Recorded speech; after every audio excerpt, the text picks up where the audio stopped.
जय श्री राम, जय श्री राधे कृष्ण, जय माता जी। हम रोशन गन्नायक अपना चैनल माँ फिल्म प्रोजेक्ट में आप सभी को स्वागत करता हूँ। आज हम फिर से जुड़ चुके हैं कुछ नए टॉपिक के साथ। तो पिछला वीडियो बनाए थे, उसमें आप लोगों ने मेरा साथ दिया। आप लोग से गुजारिश है कि इस वीडियो में भी अपना साथ दें, वीडियो का पूरा देखें और अच्छा लगता है तो प्लीज़ अपने भाई का चैनल को सब्सक्राइब करें, लाइक कमेंट शेयर ज़रूर करें और चैनल पे न्यू है तो चैनल को सब्सक्राइब करें। और जो भी मेरे द्वारा बताया जा रहा है, अगर कोई गलती भी है तो उसको बताएं, फीडबैक के माध्यम से हमें कमेंट करें। अगर आपको अच्छा लगता है तो शेयर करें इसे, ताकि अगले वाले को भी कुछ देखे वीडियो, कुछ खास और कुछ अच्छा या खराब।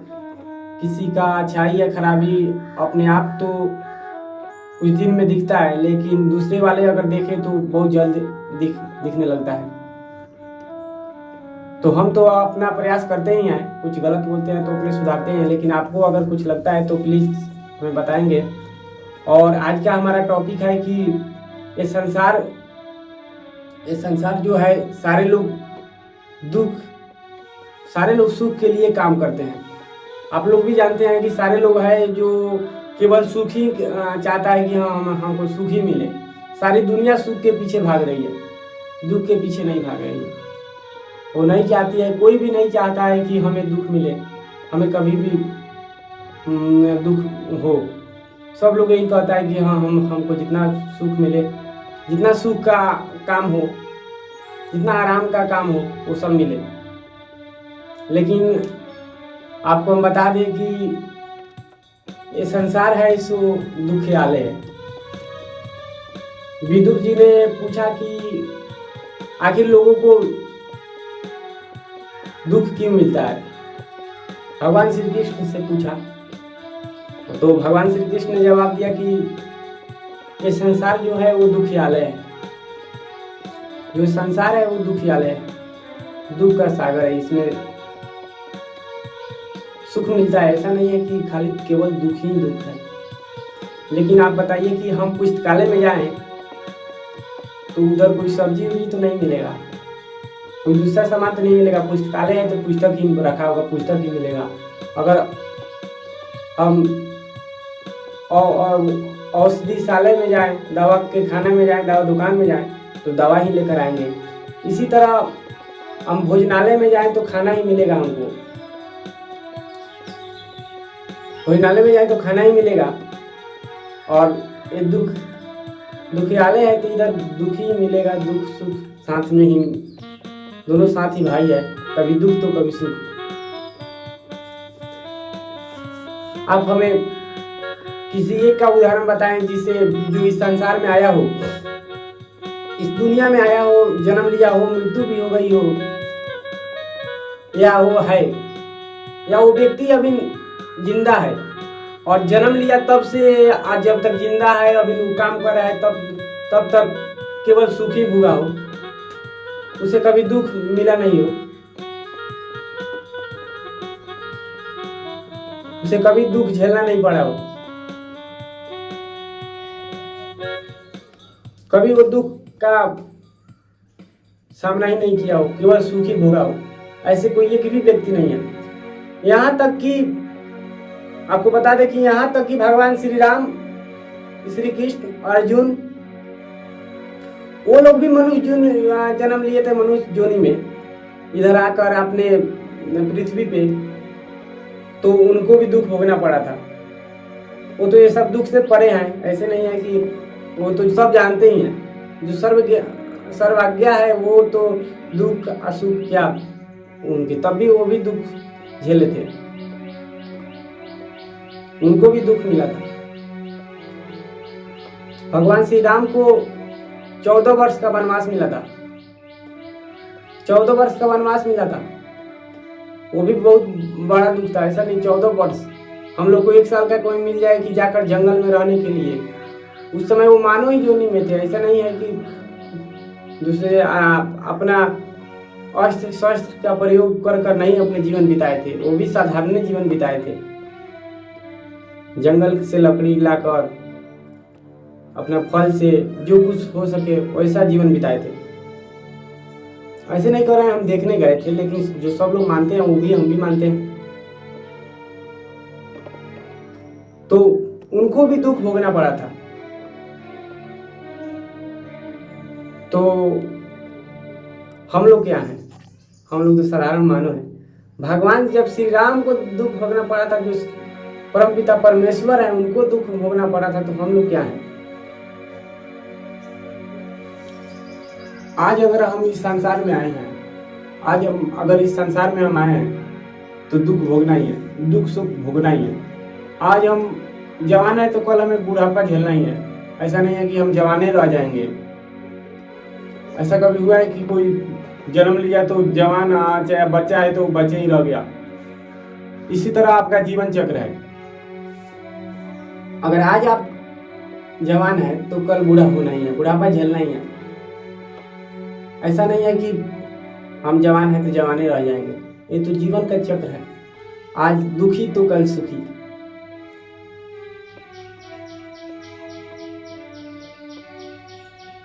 हम इस संसार में दुख सुख दोनों साथ ही चलता है। बस हमें खोजना है, हमें तलाशना है कि कहाँ सुख मिलेगा, कहाँ पे जाएंगे तो दुख मिलेगा, क्या करेंगे तो सुख मिलेगा और क्या नहीं करेंगे ये दुख ना मिले। आपको एक एग्जाम्पल से हम समझाते हैं। मान लीजिए कि हम अपने एक तालाब में गए। तालाब में तो आप लोग जानते हैं, छोटे तालाब में मछली उछली रहता है, मछली रहेगा, कुछ जीव जंतु रहेंगे। अगर वहां हम खोजने लगे कि हमें हवेल मछली देखना है, वहां खोजने लगे कि हम हवेल मछली देखेंगे, तो क्या आपको देखने मिल जाएगा? क्या देख सकते हैं आप कि हवेल मछली हम तालाब में देखना है तो जाकर तालाब में देख लें। इसी तरह आपका जीवन है, इसी तरह आपका जीवन है। अगर आप अपने जीवन में कहाँ देखेंगे, क्या करेंगे जो आपको सुख मिलेगा और क्या नहीं करेंगे जो दुख ना मिले, आपको ध्यान देना है, आपको लेकर चलना है इसको। आपके बदले में दूसरा कोई तो देखने जाएगा नहीं कि क्या वो देख लेंगे तो आपको सुख मिलेगा, वो देख लेंगे तो आपको दुख मिलेगा। वो आपको डिसाइड करना है कि हाँ हम क्या करेंगे। आपको सोचना है, आपको समझना है। दूसरा कोई आपके बदले में कर्म नहीं करेगा। तो इसी तरह संसार दुखियालय है, जब दुख झेलना पड़ता है। ऐसा नहीं है कि सब लोग सुखी भोग रहे हैं। बहुत सारे लोग ऐसे हैं कि उनका रात बिना खाए हुए बीतता है। हम और आप नहीं जानते हैं, हम लोग को तो जीवन थोड़ा अच्छा चल रहा है। अरे दुखी कौन है? जाकर देखिए शहरों में। अभी तो गांव में बहुत अभी ठीक है, पहले जैसा नहीं है, लेकिन शहर में जाकर देखिए रात के वक्त जब वो लोग सोते हैं ना फुटपाथ पे। अभी जगह गए थे तो बूढ़ी माँ आकर हमसे बोली कि बाबू खाए नहीं है हम। तो हम तो शुरू से ही हम चाहते हैं कि किसी का मदद करें। हमारे पास उतना तो नहीं है, लेकिन प्रयास हमारा रहता है। ऐसा नहीं है कि नहीं रहता है, प्रयास हमारा रहता है कि किसी का मदद करें। तो हमारे पास उस समय ज़्यादा पैसा नहीं था। एक बात बता दें कि हम कहीं जाते हैं तो अपने ज़रूरत भर भी पैसा लेकर जाते हैं। ऐसा नहीं है कि हम कोई गए तो 500 का काम है तो 1000 रुपया लेके गए कि पाकिट खर्चा रहने के लिए। रहना चाहिए, ऐसा नहीं है कि रोक रहे हैं कि नहीं रहना चाहिए, लेकिन हम जानते हैं कि भगवान हमसे अभी तक हम जितना ले गए उतना ही में काम हो गया है। जितना ले गए 100-50 ज़्यादा लेकर चलते हैं, कोई जरूरी पड़ गया तो हमारा काम आकाज नहीं होता है। तो हम शुरू से ही वैसा ही करते हैं। जिसको 2 बारी ले जाना है वो तो ले जाए। तो हम लेकर गए थे तो 120 रुपया था हमारे पास। और वो ज़्यादा दूर का बात नहीं कर रहे हैं, मुजफ्फरपुर बैठे थे हम, तो ट्रेन रेलवे स्टेशन की बात कर रहे हैं, रात हो गया था, परीक्षा देकर आ रहे थे। तो उनको हम 10 रुपया मांगी, हमारे पास खुला नहीं था, 120 रुपया रखे थे, 20 रुपये था। तो हम सोचे कि भजाने जाते हैं, भजा कर लिया कर देते हैं। फिर सोचे कि 100 रुपये में ऐसा भी ट्रेन का टिकट पहले ही हम कटा लिए थे, 100 रुपया ठीक था, ऐसे में चले जाते, पैसा भी उस समय हमारा एक भी खर्च नहीं हुआ, 100 रुपया लेकर चला। 20 रुपया सोचे कि उनको दे देते हैं, 20 रुपया दे दी। बहुत वो माँ ने मुझे आशीर्वाद दिया, बूढ़ी माते थी, हमको भी अच्छा लगा उतना देर के लिए। सोचे कि किसी का हमारे चलते अगर भाला हो जाए, एक टाइम का खर्च चल जाता है, तो मुझे भगवान उससे ज़्यादा दे देंगे, और उससे ज़्यादा मिल गया मुझे। ऐसा नहीं, क्या बताएं आपसे, सब बात तो बता नहीं सकते हैं, लेकिन उसके बिहान, उसके कल जब हुआ तो कुछ ऐसा हुआ कि मैं उससे ज़्यादा कमा लिया, अच्छा तरह से, ऐसे नहीं कोई खराब तरह से कोई पैसा कमाता हो, उससे कमाई नहीं कहा जाएगा। आप अगर सही ढंग से मेहनत कर कर पैसा कमा रहे हैं, उसे अपना मेहनत का कमी नहीं कहिएगा, उसे किसी को आगे कहने में भी आपको शर्म नहीं आएगा, क्योंकि आप मेहनत कर कर कमाए हैं, किसी को चोरी कर कर थोड़े कमाए हैं जो किसी के आगे कहने में आपको दिक्कत हो जाएगा कि हम इतना आज कमा कर आए हैं। अरे भाई, मेहनत कर कर कमाए हैं आप, तो यही बात है, आप किसी को मदद करें। और इसी तरह अगर दुख से छुटकारा आप पाना चाहते हैं, हमारा यही आज का टॉपिक था कि दुख से छुटकारा कैसे पाते हैं। तो दुख से छुटकारा पाना चाहते हैं तो आपको एक उपाय है, भगवान के आगे आप समर्पित हो जाइए, भगवान के आगे आप समर्पित हो जाइए। कोई भी काम करने जा रहे हैं आप, भगवान को बोल दीजिए कि हे प्रभु, आप ही अब इसको देख रेख करेंगे, अब आप ही के हाथ में आएगी, इसे सही करेंगे या गलत करेंगे। अब हमारे हाथ में तो कुछ है नहीं, हम अपना कर्म कर रहे हैं, आगे अब आप ही के हाथ में आए कि आप क्या करेंगे, से अच्छा होगा, क्या कर देंगे जो खराब हो जाएगा। तो इसी आप ये जान जाइए कि क्या हुआ, दुर्योधन को दुख इतना क्यों मिला था, आप लोग देखे होंगे महाभारत, क्योंकि भगवान श्री कृष्ण उनके पास गए थे, कौरवों के पास गए थे, बोले थे कि उनको कुछ राजपाट दे दीजिए, वो भी सुख से रहे, आप भी सुख से रहिए। लेकिन दुर्योधन ने अपने आप को समर्पित नहीं किया था भगवान श्री कृष्ण के पास, उसने अपने आप को भगवान श्री कृष्ण के आगे नहीं झुका था, वो अपने आप को बहुत बड़ा समझ रहा था, ऐसे में था।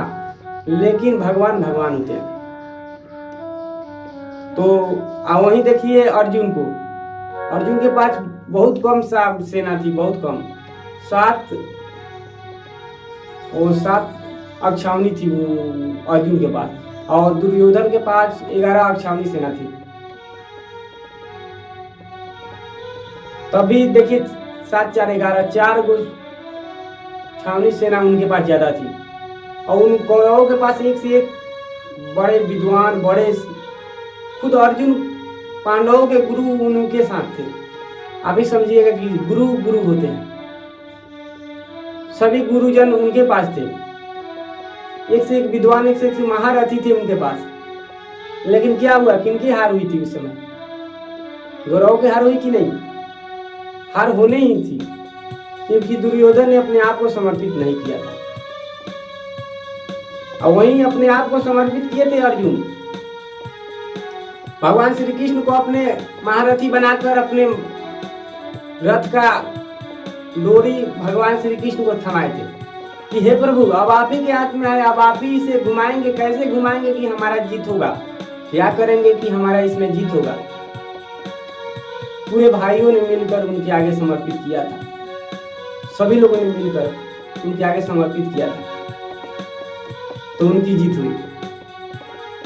इसी प्रकार अगर हम अपने आप को समर्पित कर दे रहे हैं भगवान के आगे, कोई अपने काम कर रहे हैं, अगर भगवान के आगे समर्पित कर कर अगर आगे कदम बढ़ा रहे हैं, तो उसमें आपको सोचना नहीं पड़ेगा। दुख आएगा, ऐसा नहीं है कि दुख नहीं आएगा, लेकिन उसमें से ज़्यादा आपको टेंशन लेकर नहीं चलना होगा। आज लोग बहुत लोग कहते हैं कि बहुत दुख है, क्या बताएं भाई, इतना टेंशन है कि लग नहीं रहा है कि संभल पाएंगे। तो इतना सोचना नहीं पड़ेगा। अगर आप भगवान के शरण में जाकर ऐसे सर नवाएंगे, अपने आप को समर्पित करेंगे तो। और क्या होता है कि सबसे पहले कोई काम पड़ता है, बारिश से संकट होता है, तो लोग रिश्तेदारों को बुलाते हैं, पड़ोसियों को बुलाते हैं, उनके जान पहचान में होते हैं, जज होते हैं, कलेक्टर होते हैं, उनको पहले माने अथी करते हैं। उस समय भगवान याद नहीं पड़ते हैं, कुछ लोग पढ़ते हैं, ऐसे नहीं, सभी लोग ऐसा ही होते हैं। अगर आप उस समय भगवान को याद करेंगे, पहले से याद किए रहते तो ऐसा तो होता नहीं। और उस समय भी आप भगवान से प्रार्थना करेंगे ना, तो कुछ ना कुछ संकट टलेगा। ऐसा नहीं कि नहीं। और भगवान के आगे आप समर्पित करेंगे तो भगवान आपके किसी न किसी रूप में जरूर आपको मदद करेंगे। ऐसा नहीं कि आपको छोड़ देंगे, ऐसा ही किसी न किसी रूप में आकर भगवान मदद करते हैं। हम हो या आप हो या दूसरे किसी हो, वही पड़ोसी वाले ही मदद करेंगे, लेकिन भगवान ही आकर आपसे उनके दिमाग में डालेंगे कि हम उसका मदद कर दो। वो तो आपके सामने आकर प्रकट नहीं हो सकते हैं, दूसरे किसी से ही थ्रू ही आपको आकर मदद कराते हैं भगवान। ऐसे द्रौपदी का चिरहरण हो रहा था, तो देख रहे आप लोग भी देखे होंगे कि सभी लोग को द्रौपदी ने पुकारी थी। अंत समय में अपने आप को भी बोली थी कि हम इन लोग से जीत सकते हैं, लेकिन नहीं हुई थी। एक बार उन्होंने भगवान श्री कृष्ण को पुकारा, उन्होंने आकर उनका लाज बचाया। इसी तरह आपका है, आप पुकारिएगा तो आपका इज्जत गंवाने नहीं देते हैं भगवान श्री कृष्ण। हमें भगवान के आगे अगर समर्पित हो जाते हैं ना, आपको भारी से भारी दुख का भी सामना हो जाएगा। बस भरोसा, अगर भरोसा आपका है, भरोसा डगमगाएगा नहीं तब कह रहे हैं। ऐसा नहीं है कि हम सोच रहे हैं, कह रहे हैं कि होगा कि नहीं होगा, होगा कि नहीं होगा, तो ऐसा नहीं होता है। भरोसा आपको है ना, मेहनत किए, कर्म किए हैं, जरूर आपको सफलता मिलेगा, जरूर आपका साथ देंगे। तो चलिए इसी पर लेते हैं विदा। अगर अच्छा लगा हो तो प्लीज हमारे चैनल को सब्सक्राइब करें और अपने भाई को सपोर्ट करें, शेयर लाइक जरूर करें, और चैनल पे नहीं है तो चैनल को सब्सक्राइब करें। चलिए, जय श्री राम, जय माता जी। कोई भी भूल चूक हुआ हो हमसे तो क्षमा कीजिएगा।